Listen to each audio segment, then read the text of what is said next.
Hello again, YouTube land. Forgive me for looking a bit run down today. I'm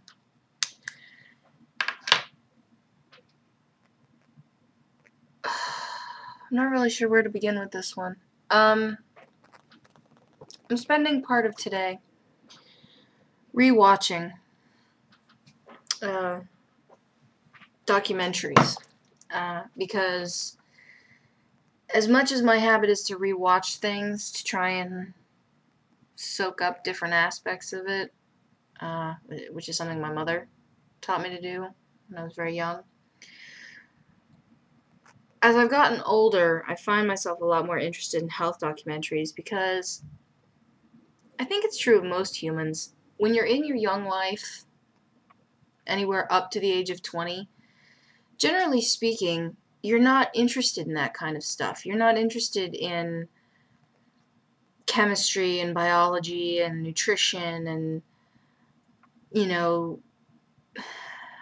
diet-related study, physical education-related study. I mean, you run around, you play, assuming you don't have physical limitations preventing you from doing such, but it doesn't occur to you that that's something that you have to be aware of long term. You're just a kid and playing because that's what's fun, you know? But as I've gotten older, it becomes more interesting to me. Not necessarily because I'm interested in becoming a dietitian or becoming a nutritionist or inherent interest in food science, although culinary science, food science does interest me. I love knowing cooking principles and, why emulsions work and what the Maillard principle is and the differences between braising and roasting and pressure cooking and sous vide and that kind of stuff, but it's not quite the same. And the one that I'm rewatching right now is called Fat, Sick, and Nearly Dead, which is by that Australian guy, Joe something, I forget his last name, Cook, maybe? And it's interesting to me because, not the Christmas we just had, but the Christmas before, my dad got me a juicer because I'd asked for one. He learned a long time ago, don't surprise me with things you think I want, just don't. I had asked for one, and he'd gone about finding one. The problem is it wasn't one of the ones I'd suggested, which, I mean, I'm not trying to be shallow. I didn't want some $400 juicer. I was just talking about like a Jack LaLanne $99 juicer or something, something that would fit on my countertop. Well, the one that he found me was a decent juicer, but it was significantly sized. I mean, the thing took up a good third of the counter space that I have on one counter, and we have a bigger kitchen than we used to have, but not big enough to merit that kind of space. No way, So eventually, and he found it secondhand, which is not a bad thing. I mean, it was in very good condition, but I don't know. I'm guessing the person who got rid of it in the first place was having similar problems to the ones I ended up having with it. So it got gone, basically.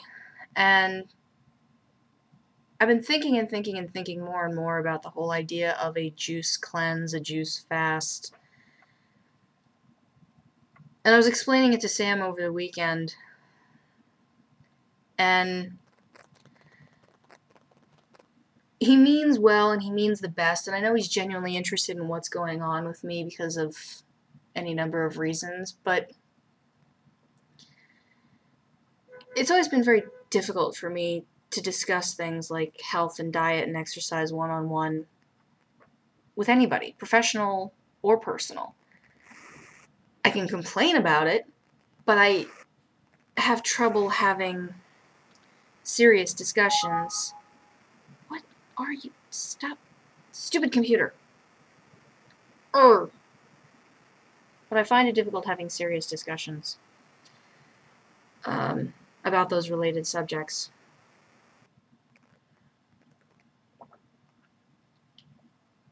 I'm drinking V8. I used to see those commercials growing up. And as a kid, like most American children, I wasn't well introduced to fruits and vegetables. I grew up in a fast food nation and a fast food household. And my household could have afforded fruits and vegetables and lean proteins like fish and, modern pork, things like that, but my mother was overweight. My mother didn't care. And by the time I was 10, my mother had had all of her teeth pulled. And I mean all. So the majority of her diet was cheese puffs, which she could essentially dissolve in her mouth, and packages of ramen noodles. Now, if you had one package of ramen noodles in a weekend, I'd understand. If you had two in 2 or 3 days, I'd say, all right, well, you must be on a really strict budget because ramen's not great for you. My mother ate ramen every single day. At least once a day. Probably twice. And cheese puffs. Oh, she would eat sweets, but mostly her diet was sustained on the 2.5 packs of cigarettes a day. And sweet iced tea.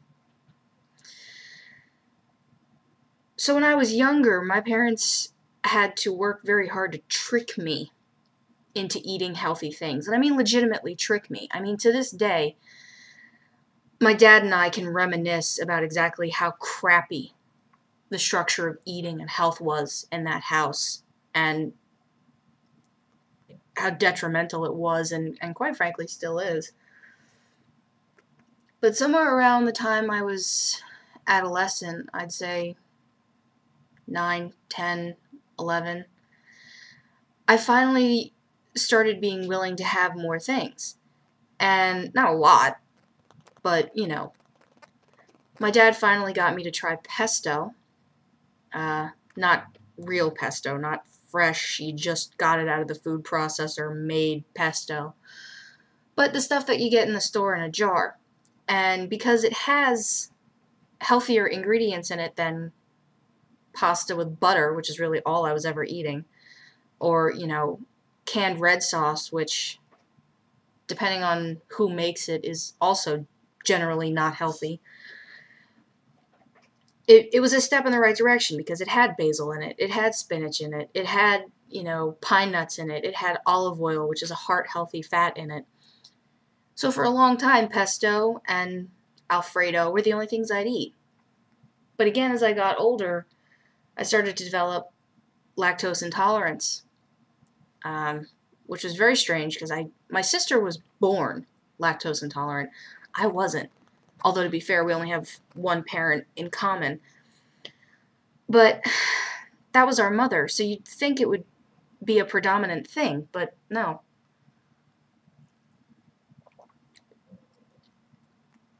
So my dad would try to introduce me to new stuff, and I was finally starting to eat more fruits and vegetables, but I got very stubborn about really stupid, childish things. I mean, yeah, I was a child when it happened, but about very childish things. I wouldn't eat spinach. I'd eat iceberg lettuce because it was crunchy. And I'd eat salad, but only if it was drowning in cream dressing. Marie's creamy Italian garlic dressing is still to this day my favorite. But as I've gotten older, because of the cream, because of how rich it tastes, I can't have nearly as much. So I've had to learn how to do other things with salad. But one of the big things was that Dad got me on V8. He said, look, just try it. Just try it, one of these little cans. Just try it. If you like it, you can drink more of it. If you don't, you've tried it. Okay. And that was the inroad. I would have to have a little can of, the little side ones that you get for packing with kids' lunches? Well, they were new when I was younger. So my dad would say to me, okay, have your little can of V8, then you can have dinner. That was the caveat. I wasn't going to eat salad, if I wasn't going to eat whatever vegetable he was trying to serve with whatever it was, I had to drink the V8, period. So that's what I did. And off and on since then, I've gone long periods without drinking it and periods with drinking it. And whenever I go back to drinking it, I don't understand why I stopped. It's got nothing to do with the commercials and the marketing. I mean, I actually genuinely like the taste of regular V8 or this, which is actually high fiber V8. And it works for me. It's part of the reason I think a juicing diet might work for me, but back to what I was saying before is that I was explaining all this over the weekend to Sam, and he kind of got worried and was encouraging me to, you know, not completely do a juice fast or a juice cleanse, to, you know, okay, do the fruit smoothie in the morning, have V8 whenever you want, but, you know, eat something if you get really hungry. Well, you can't really, if you're still eating, it's not a juice fast. I mean, that's just basic. But the other thing is that having had gastric bypass, I can't technically eat that much. Honestly. Fluid intake is better for me. It's easier for me as well. So I need to be drinking more water because my entire existence I have had dehydration issues. Like I said, I grew up in a house that wasn't very nutrition-centric. I grew up drinking diet soda and coffee and hot chocolate and chocolate milk. I didn't grow up thinking, oh, well, you're thirsty. Go grab a glass and get some water from the tap. So I have to teach myself to do it now. It's a little easier, actually. I've gotten back to actually working out, if that's what you want to call it.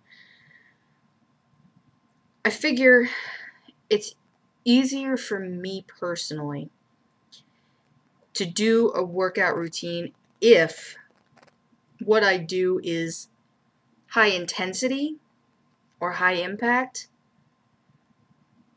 but errs on the side of brevity. So if you ask me to do more than 30 minutes of legitimate workout a day, it's not going to happen. It's not going to happen. I don't have the focus. I don't have the drive. And at the point my body is right now, I don't have the capacity. I don't. I'll get there eventually. But the first 3-6 months, it's not going to happen. It's not. So, since I wake up so godforsaken early every morning, that's what I've been doing. I get up, I do like 30-35 minute, including cool down and warm up, incredibly intensive DVD workout, because I have several. Like most Americans, I have quite a few workout related things in my house. I don't have exercise equipment, even though I've always wanted a treadmill. But I have resources.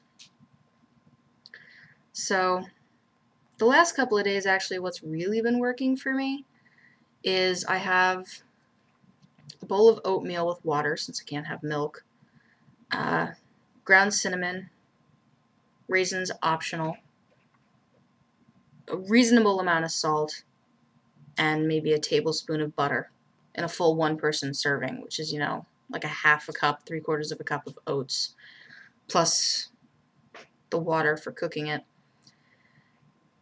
And I find that, generally speaking, I'm not really hungry again.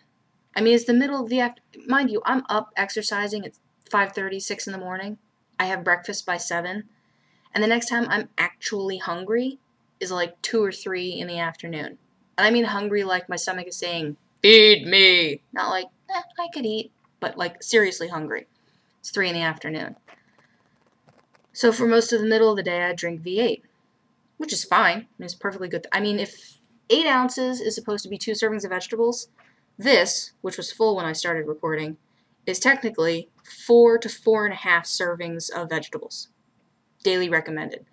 And I'll easily drink 2 or 3 of these full a day. No problem. I don't know. It's about balance. It's about moderation. Things I've never been good at. So, here's hoping.